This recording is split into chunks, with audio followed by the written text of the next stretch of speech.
오늘 말씀을 의지하여서 사단의 방해, 기도로 이겨낸 교회라고 하는 제목으로 말씀을 전하겠습니다.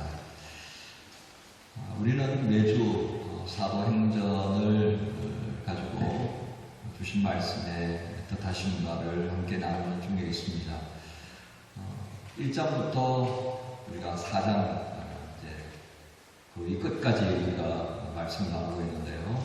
한번 기억을 더듬어 볼까요? 1장의 핵심은 이제 예수님께서 성천하시기 직전에 제자들에게 당부하시는 말씀이 있었습니다. 그것은 예루살렘을 떠나지 말고 하나님 아버지께서 너희에게 약속하신 성령을 기다려라 하는 것이었습니다. 약속하신 성령을 기다려라. 2장에는 그 약속대로 예루살렘에 떠나지 않고 기도하던 제자들에게 성령의 임재를 볼 수가 있었습니다. 핑스티 탈이 이루어진 거죠. 자, 그 다음에 3장은 그 성령 충만해진 베드로와 요한이 성전을 출입하다가 마침 그날에 이제 성전 앞에 앉아있던 날 때부터 안전병이 되어 있던 그 지체장애자를 일으켜 세우는 사건을 보게 되었습니다. 자, 이 일로 인하여서 예루살렘이 이제 완전히 들썩이는 상황이 되었습니다. 말씀의 능력이 나타난 것이죠. 그런데 베드로는 그것을 무엇이라고 증거합니까? 예수의 이름이 이 사람을 일으켜 세웠다라고 증거한 것입니다. 나의 능력이 아니라는 것이었죠. 자, 그러자 이제 4장에서는 이 사람들을 공회에다가 세워놓고서는 억압을 하는 겁니다. 우리는 이걸 뭐라고 표현했습니까? 교회 밖에서부터 이제 이 초대교회, 하나님의 이름, 예수 이름으로 증가하는 그 모든 것을 막으려고 하는 시도가 이제 시작된 것입니다. 그러니까 교회가 은혜를 입고 그 은혜를 주신 예수 그리스도 이름을 증가하기 시작하면 그때부터 무슨 일이 일어난다는 것이죠? 박해가 시작된 겁니다. 그걸 우리는 사도행전 4장을 통해서 보게 됩니다.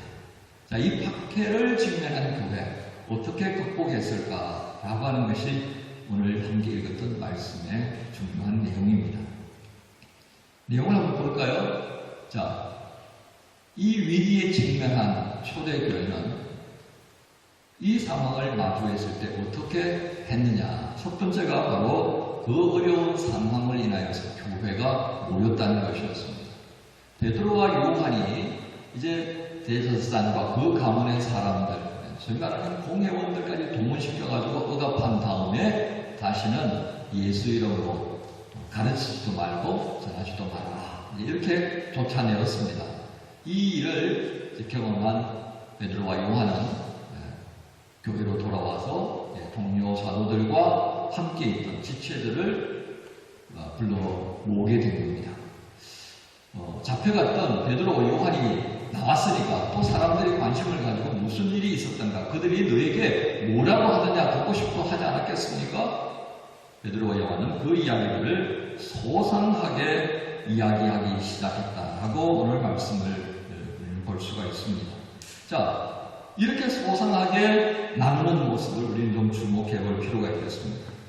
외부로부터 시작된 교회를 향한 공격, 이 사안들을 베드로와 요한이 지체들과 나누면서 그들은 자신들에게 자신들 향해 다가오는 이 위협이 어떤 결과를 초래하는지 충분하게 짐작할 수가 있었습니다. 이 사람들을 향한 위협은 비단 베드로와 요한 두 사람만을 위한 협박이 아니라 교회 전체를 향한 협박이다라고 하는 것을 알 수 있었기 때문입니다. 그런데 그들은 이 말을 듣고 허둥지둥 하지 않았습니다. 그들은 자신들이 무엇을 해야 하는지 잘 알고 있었기 때문에 그렇습니다. 우린 여기에서 이들의 모습을 통해 교회가 도대체 어떤 곳인가를 보게 됩니다. 교회는 그리스도를 머리로 하는 몸이라고 하는 것을 우리가 잊지 않아야 합니다. 지금 머리 대신 예수 그리스도를 중심으로 형성되어진 이 교회를 외부에서 공격하기 시작했을 때 그 사람들은 이 사람들을 나누었다라는 것에 주목을 하면서 그 사안들을 함께 공유하기 시작했다는 겁니다. 곧 교회가 어려운 일이 생겼을 때 이제 그들에게 이 일이 어떤 영향을 가져올 것인가를 함께 생각하는 기회를 가졌습니다. 그리고 그들은 그들에게 앞으로 이제 어떤 일이 다가올 것인가를 미루어 짐작할 수 있었기 때문에 이것을 위해서 어떻게 해야 할 것인가를 마음에 배하려 하기 시작했다. 이렇게 정리할 수가 있겠습니다. 초대교회는 이러한 과정을 통하여서 우리가 지금 몸담고 있는 교회, 우리가 믿음으로 세웠다고 말할 수 있는 가정, 내가 믿음으로 일한다고 하는 일터, 그 학교의 자리에서 어떤 어려운 문제가 생겼을 때 내가 어떻게 해야 할 것인가를 감당하도록 지혜 주시는 것을 오늘 말씀을 통해서 보게 되는 것입니다. 여러분, 예전에는 어떠했습니까? 어려운 일이 생겼을 때 제자들은 뿔뿔이 흩어졌던 것을 여러분 기억하실 겁니다. 그런데 오늘 이 말씀을 통해 교회는 어땠습니까? 그렇지 않았습니다. 흩어지는 것이 아니라 이 문제를 어떻게 해결할 것인가를 생각하며 함께 모였다는 것입니다. 모이고 함께 그 과제를 해결해내기 위하여서 노력하는 교회. 여러분, 어려움이 생겼다고 교회가 흩어지고, 어려움이 생겼다고 해서 가정이 해체되고, 어려움이 생겼다고 해서 내가 감당해야 할 이 자리를 벗어나버린다면 결국 누가 도와한다는 것이 되겠습니까? 그 일을 시작한, 나로 하여금 믿음으로 직면하지 못하게 만들었던 그 사탄의 기쁨을 주는 일이 아닐 수 없습니다. 교회는 사탄이 매우 좋아하는 이 일에 동참해서는 안 된다라고 하는 것을 여러분들이 아마 생각할 수 있겠습니다. 만약에 우리가 흩어진다면 결국 어떻게 되는 거예요? 사탄의 계획에 장단을 맞추는 것이다 라고 할 수 있겠습니다. 자, 어려운 상황을 열하여서 모였던 교회가 그 다음 단계는 어떻게 보여주고 있습니까? 그들은 허둥지둥 되는 것이 아니라 그들이 감당할 수 없다라고 판단되어졌던 그 순간에 하나님께 소리를 높여 기도하기 시작하는 것을 우리에게 보여줍니다. 그들은 하나님께 기도하는 장면을 누가는 이렇게 기록하고 있습니다. 그들이 듣고 한 마음으로 하나님께 소리를 높여 이르되 대주제여. 그들이 듣고 한 마음으로 부르짖었던 대주제여 하는 이 모습, 그들의 기도는 바로 하나님을 향한 것이었다는 것을 보여줍니다. 곧 그들은 이 사안을 접하면서 이 문제를 해결할 수 있는 것은 우리에게 있는 것으로 감당할 수 있는 게 아니다. 이 일은 오직 하나님께서만이 해결할 수 있는 것이다 라고 하는 것을 알게 되었던 겁니다. 그들의 기도, 하나님을 향한 이 기도, 다르게 표현하면 보냄을 받은 자로서 문제가 생기면 어떻게 한다는 것이었습니까? 보내신 자를 향하여서 도와달라고 요청하는 것과 동일한 모습을 오늘 말씀을 통해 보여줍니다. 그리고 그들의 기도는 매우 구체적이었습니다. 그 내용은 하나님께 기도하면서 지금까지 되어졌던 것들을 매우 소상하게 보고하는 내용으로 기도되어졌습니다. 그리고 그 다음에 하나님을 향한 간절한 간구가 이어져가는 것을 봅니다. 여러분, 군대를 가면 군인들의 하루일과는요 훈련 아니면 자동입니다. 군인들을 결코 할 일이 없다고 해서 훈련 다 끝났다고 해서 놀려주는 그런 군대는 이 세상에 아무도 없을 겁니다. 훈련과 작업 아니면 군인들은 보초를 나가게 되어 있습니다. 사면을 둘러볼 수 있는 지형, 가장 적합한 지형에서 군인들은 그 부대를 지키기 위해서 경계 근무를 서게 됩니다. 경계 근무를 서다가 만약에 적으로 의심되어지는 사람들이 접근해 온다든지 예기치 못한 상황이 벌어지면 병사들은 옆에 갖다 놓은 유선 또는 무선 연락망을 통하여서 육하 원칙에 의하여서 본부에다가 보고를 하게 되어 있습니다. 누가 언제 어디서 왜 무엇을 어떻게 이렇게 되는 거죠. 이 육하 원칙을 통해서 보고하면서 자신이 조치할 수 있는 건지 아니면 본부의 지원이 필요한 건지를 말할 수 있습니다. 만약에 적이 오게 되면 이건 선조 직후 보고예요. 자, 여기에서 중요한 부분이 뭐라고 생각하십니까? 상황을 정확하게 보고하는 것입니다. 여러분, 우리가 기도할 때 어떻게 하고 있는가를 한번 헤아려 보십시오. 우리가 최소한 기도한다라고 할 때는 이건 내가 감당할 수 없는 상태를 지금 마주했다라고 하는 얘기입니다. 그런데 허둥지둥하다 보면요, 뭘 어떻게 기도해야 되는지 잘 모르게 되버려요. 그래서 답답한 마음에 주여 주여만 외치는 경우가 또한 많습니다. 또 어떤 경우는 나 기도할 줄 몰라서 그렇습니다. 기도 좀 해주세요. 이렇게 하는 경우가 있습니다. 그런데 오늘 말씀 속에 등장하는 이 사도들과 그와 함께하는 교회의 지체들은 어떻게 기도하고 있다는 것입니까? 하나님께 지금 되어진 상황들을 소상하게 알리는 것으로부터 그들의 기도를 시작하고 있더라는 것입니다. 29절에 주여 이제도 그들의 위협함을 굽어보셨고 또 종들로 하여금 담대히 하나님의 말씀을 전하게 하십니다. 이 위협이라는 상황들을 하나님 앞에 그대로 알고 있다는 말씀을 우리는 볼 수 있습니다. 우리는 이것을 통해서 우리가 기도할 때 구체적으로 어떻게 무엇을 기도해야 하는가를 보게 됩니다. 그러고 나면 이 과정을 통해서요, 우리는 최소한도 허둥지둥하던 이 삶의 자리에서 내가 지금 어떤 상황을 직면하고 있고 내가 할 수 있는 게 무엇이고 하나님이 할 수 있는 게 무엇인가가 흡연이 되기 시작하더라는 겁니다. 눈에 보이기 시작하더라는 말씀입니다. 분명한 것은 사단에 항의할 때 우리로 하여금 그리스도인으로 살지 못하게 하는 것이 우선 목적이라는 것을 우리가 알아야 합니다. 그래서 기도도 못하게 만들고 내가 누구인지를 완전히 잊어버리게 만드는 것이 최종적인 사단의 목표입니다. 교회가 무엇을 할 것인지 흔들어버리게 되는 것이죠. 좌절을 넘어서 절망을 이르게 만듭니다.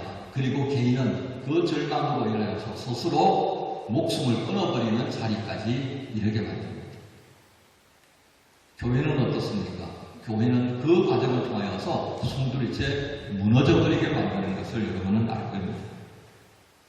교회를 흔들어서 공동체 구성원들이 다 흩어지게 만들었던, 우리는 예수님께서 잡히시고 십자가에 달리시는 그 과정을 통하여서 오늘 여기에 멋있게 등장하고 있는 베드로와 요한 그 외의 사도들이 어떤 모습으로 기록되고 있는가를 알 것입니다. 어떻게 했었습니까? 하나같이 그날 밤에 다 도망가고 흩어져 버렸습니다. 엠마오로 가버리고요, 갈릴리로 가서 나는 고기나 잡아야 되겠다라고 했던 그 제자들이 아니었습니다. 하지만 이제 이들이 그들의 눈앞에 엄청난 위협으로 존재하는 이 박해를 직면하였을 때 그들은 하나님께 기도하고 그 사람들을 소상하게 하나님께 아뢰면서 동시에 그들에게 하나님께서 어떻게 해주시길 원하는지 기도하고 있는 것을 우리가 보고 배워야 합니다. 교회는 모이는 곳입니다. 흩어질 때는 그 교회의 머리 대신 예수 그리스도의 이름을 증거하기 위한 것입니다. 우리의 믿음이 유지되고 우리의 믿음을 서로 붙들어주고 격려하고 세워감으로 인하여서 이 교회라고 하는 공동체를 통해 우리의 믿음이 견고해지는 것입니다. 그리고 그 견고해진 믿음으로 맡겨두신 세상을 향해 나가는 것, 그 이외에는 어떤 이유로도 흩어져서는 안 된다라고 하는 것이 교회고, 또 어떤 이유로도 우리가 기도를 중단해서는 안 된다라고 하는 것이 오늘 성도를 향한 하나님의 마음이다라고 하는 것을 보게 됩니다. 마지막 세 번째입니다. 상황에 대한 보고와 간구를 담은 기도를 마쳤습니다. 그러자 오늘 말씀에 어떤 일이 일어납니까? 빌기를 다함에 모인 곳이 진동하더니 그랬습니다. 모인 곳이 진동했습니다. 이 진동이라는 것이요, 이렇게 표현합시다. 지진 비슷한 것을. 이 현상이 또 어디서 일어나느냐면요, 빌립보에서 지하 감옥에 바울과 실라가 갇혔을 때도 이와 같은 일이 일어납니다. 베드로가 또 잡혀 들어갔을 때 그곳에 지진이 나면서 무너지는 장면들을 보게 됩니다. 하나님의 응답이 이렇게도 나타나더라는 것입니다. 그래서 오늘 진동을 다르게 표현합니다. 하나님이 응답하셨다, 이렇게 표현하십니다. 하나님이 응답하시자 그리고 그 무리들 가운데 그 기도하는 두려움 속에서 하나님께 상황을 보고하고 하나님께 도움을 구하는 이들 가운데에 어떤 일이 일어났습니까? 성령의 충만함이 일어나면서 그들은 오히려 하지 말라고 했던 뭘 한다고요? 예수 이름을 더 강하게 증거하기 시작했다. 30절 마지막 절에 담대히 하나님의 말씀을 전하니라. 우리는 이 장면을 보면서 무슨 일이 일어났고 어떻게 결론이 되어졌는가 보게 됩니다. 사탄은 방해하려고 했고 그들이 기도하며 하나님께 빌기를 바치자 하나님께서 응답하셨고 그리고 그들이 성령 충만해서 말씀을 전하며 사단의 모든 계획들이 와장창 무너져버리는 것을 보게 되는 것입니다. 초대교회의 시작은 무엇으로부터 시작했다고 하겠습니까? 기도로부터 시작했습니다. 그 기도의 시간들 중에 역사하신 성령의 임재가 교회로 하여금 우뚝 서게 만들었습니다.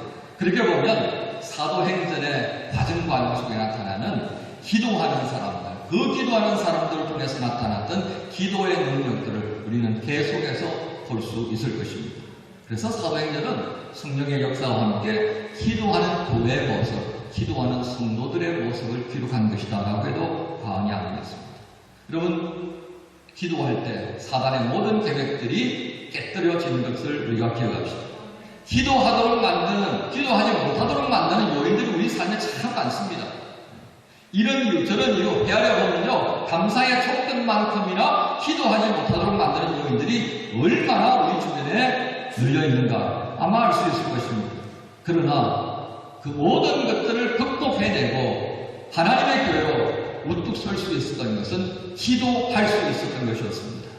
기도하는 교회, 기도하는 성도, 이것이 하나님께서 우리를 사랑하시고 우리에게 주신 능력을 확인하는 과정이었다는 것을 잊지 마십시오. 1517년에 마르틴 루터가 종교개혁을 시작합니다. 사람들이 묻습니다. 당신이 어떤 힘으로 이 종교개혁을 시작했고 지금도 계속할 수 있습니까? 마틴 루터는 이렇게 대답합니다. 뭐 좀 글싸한 대답이 나올 줄 알았는데 그는 이렇게 말합니다. 아닙니다. 내가 매일 새벽에 일어나서 2시간 이상 기도하지 않았다면 이 일은 결코 이루어질 수 없었을 것입니다. 그렇게 기도하지 않았다면 이 모든 승리는 하나님의 것이 아니라 사단의 것이 되고 말았을 것입니다. 나에게 너무 할 일이 많았습니다. 그러나 날마다 이렇게 기도하는 것보다 더 중요한 일은 없었습니다. 그 기도가 이 개혁을 이룰 수 있도록 지탱해주는 힘이었습니다.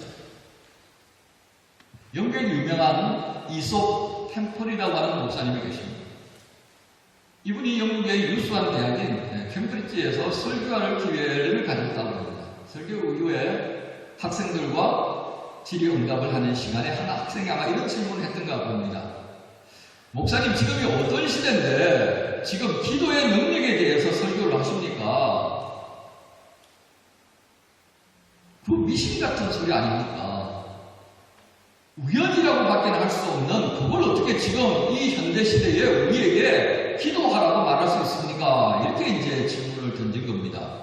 굉장히 합리적이고 이성적인 질문이라 할 수 있겠습니다. 그런데 이 이야기를 듣던 이솝 템플 목사님이 이렇게 말합니다. 기도가 우연의 일치라고요. 그렇게 생각할 수도 있겠다. 그런데 이상한 일이 있습니다. 기도를 중단해버리면 학생이 말했던 그 우연의 일치조차도 일어나지 않더라는 것입니다. 그러니 우연의 일치를 위해서 기도해야 하지 않겠습니까? 이렇게 말씀하셨답니다. 예레미야서 29장 11절부터 13절의 말씀이 있습니다. 거기에 하나님께서 이렇게 말씀하십니다. 너희가 내게 부르짖으면 내게 와서 기도하면 내가 너희들의 기도를 들을 것이요 너희가 온 마음으로 나를 구하면 나를 찾을 것이요 나를 만나리라. 아멘. 예레미야를 통하여서 영적으로 혼란해졌던 이스라엘 후기의 시대에 기도하라고 외치던 하나님의 마음을 대하여 볼 수 있어야 합니다. 교회는 기도하라고 하는 하나님의 말씀에 순종하며 여기까지 왔습니다. 하나님의 사람들은 기도하라고 말씀하시는 이 말씀을 마음에 기억함으로 여기까지 올 수 있었습니다. 이것이 진리입니다.